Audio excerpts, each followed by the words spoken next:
But I had gone to the Soviet Union and had exchanged pillowcases with women in Russia.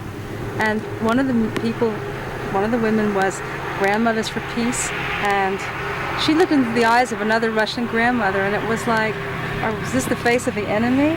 And these are some of the pillowcases that I hung up there, and I started talking to the townspeople and saying, look, this is a soul here, but, you know, it didn't help very much.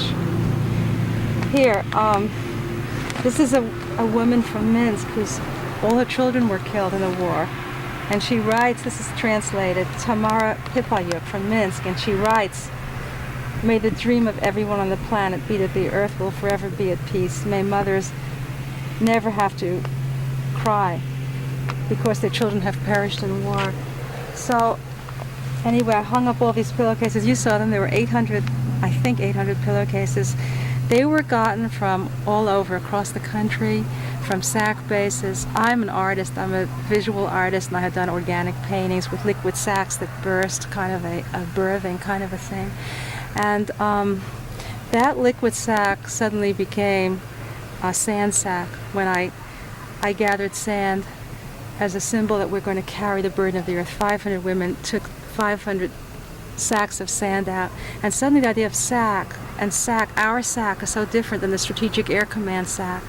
And later I gathered stones with Arab and Jewish women in Israel, and again the stone sack, and we tied them up for the police to find and see that this was not a bomb, which they were paranoid about, but this was energy for peace. And then after that came the stone sack, the earth sacks, and that is when the pillowcases came, and suddenly this is our sack, our pillowcase, where we put our heads, and we put the earth in these pillowcases, and we went across the country, put the earth in, took it to the UN, and then suddenly all women started sending me pillowcases, and I have them in every language. Anyway, when we emptied these pillowcases out, I hung them up on July 4th in solidarity with Seneca, actually from June 21st to July 4th at the UN again, spanning 47th Street from 1st to 2nd Avenue. And we slept there on the sidewalks of New York. Under all these pillowcases, it was a safe space.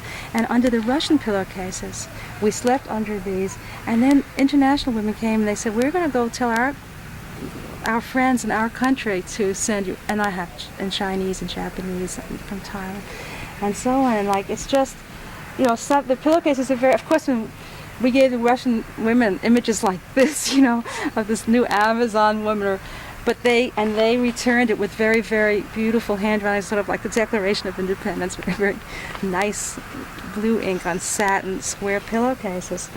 But all these different messages have come here, and I'd like them to travel and empower their actions, because when we were on the caravan, and then we got a pillowcase from the Livermore Action Group, that on there, the day that they got arrested, they brought a pillowcase and wrote it and sent it to us when we were in St. Louis. We were going to the McConnell Air Force Base there. We were going to the Missouri Waste Burial, a place where black children play, and it's a playground, and it's a waste burial. We were just so disheartened, and then we suddenly got this pillowcase from Livermore Action Group from California. So it just connects on, and it's quite beautiful, blowing in the wind there, this kind of soft cloth as opposed to the rigid iron fences that we see.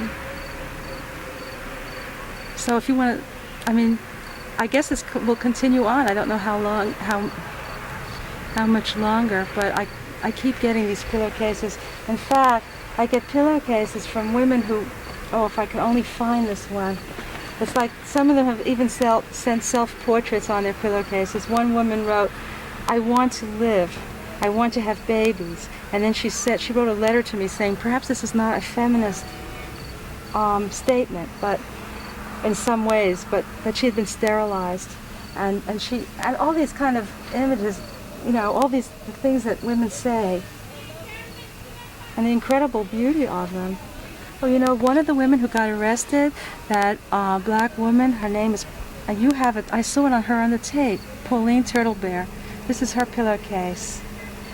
She went under the fence, and she wrote about her vision, all the dreams and nightmares, because we don't sleep so well, and we have a collective unconscious together, and it's a collective dream. I had a dream that I was a traveling woman, traveling all over the United States, and I was with other women who were also travelers in this world, They'd been to the other lands, and many were from the other lands. Bags and baggage, heads and soul, traveling, seeking a peaceful place. I'll point her out to one of the women from Seneca. So, what else do you want to know?